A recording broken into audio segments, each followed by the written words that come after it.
Everybody, Spooky Marshmallow here, and today I am going to talk about the movie Mary Had a Little Lamb.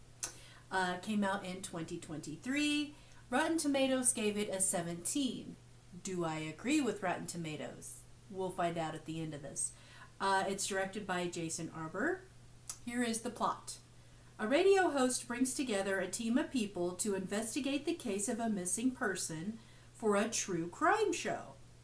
They learn there is far more to uncover once they meet Mary and her little lamb. Here's my review. The same actresses and actors are in each of these fairy tale films, although the directors are different. Gruesome beginning with a lot of blood and guts.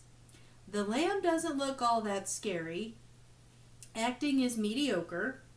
Interesting storyline. Once you get past the first scene, it's a slow burn for quite a while. Mary is actually more scary than the lamb. Kills are not that impressive for the rest of the movie. Overall boring. Big disappointment. Do I agree with Rotten Tomatoes on this one? Yes, I do.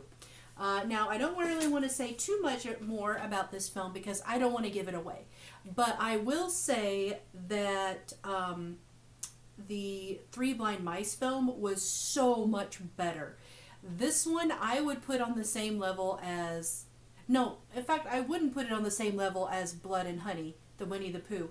I would put it even worse than the Winnie the Pooh movie. Now, this is just my opinion. Don't come at me with, with the rakes and stakes and storm my house. This is just my opinion. And you're entitled to your opinion too. You may actually have liked the film if you have seen it. But me personally, I'm gonna have to say no. I couldn't get into this one. Now, I loved the plot. I loved it. I loved that, they went with a true crime feel with it, and then they were going to get to the bottom of this true crime.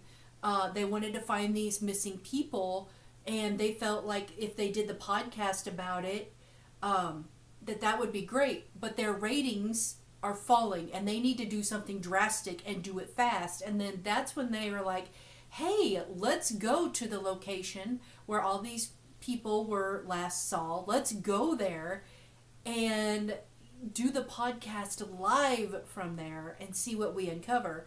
And so they go there, they, start, recording things or what have you, and they come upon this scary house, and that's when they meet Scary Mary, as I have called her. I will say, though, that during part of the film, you start to get to know a little bit more about her, and you start to feel sorry for her. Her story is a terrible one, but it still has the fairy tale spin. She, is raped, and the little lamb is a product of that rape. However, you don't know. I shouldn't say you don't know. We know watching it. But when she's telling the story, she's telling it to the main character. And the main character who runs the podcast has no idea it's this lamb creature. She thinks it is a person that is very special needs. And in fact, I think they say that throughout the film. He's like very special needs. Just by the way that Mary describes him and makes comments about him. So she thinks that's just what it is. It's a grown man. I mean, Mary tells her he's 33 years old.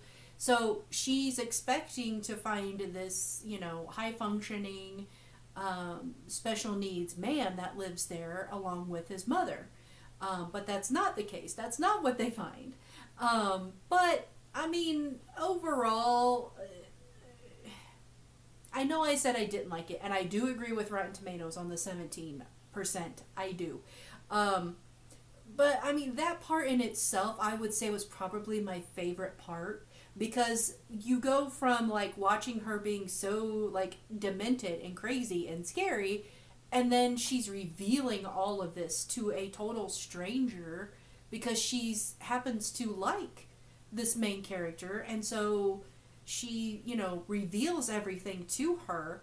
Then you kind of start to feel sorry for her, and you're like, well, she can't help how she is, and all of this. And then the back of your mind, you're just like, wait, I just watched her command her son to this lamb creature to kill people. So yeah, then it goes away very quickly. But for a minute, you start to have some empathy for her. I would say you could definitely check it out. Just out of curiosity, and if you liked the other fairy tale films, now we're still waiting on Screamboat to come out, and then who knows what's next after that. But I'm guessing that Screamboat's probably going to have, which is the Steamboat Willie, it's probably going to have the same characters, and actors and actresses is what I meant, characters. So it'll probably still have the same people in it, but it's probably a different director. So anyway, if I would say, like, if you're bored and you want to watch it just out of curiosity, go for it by all means. But I don't know, like, it's just kind of a one and done for me is all I'm going to say. All right, thank you so much for watching. Now remember, these are just my opinions. You can have your own opinions. This is just how I felt about it. So I believe I found it. I could be wrong. I didn't write down where I watched it, unfortunately. Tubi is where I found Okay, Mary Had a Little Lamb is on Tubi, Tubi. So if you have a Roku TV, download the Tubi app. It's under the horror category. You can watch it from there. All right, that's going to do it for today's review. Thank you so much for watching. I'm Spooky Marshmallow saying, remember, stay spooky, my friends.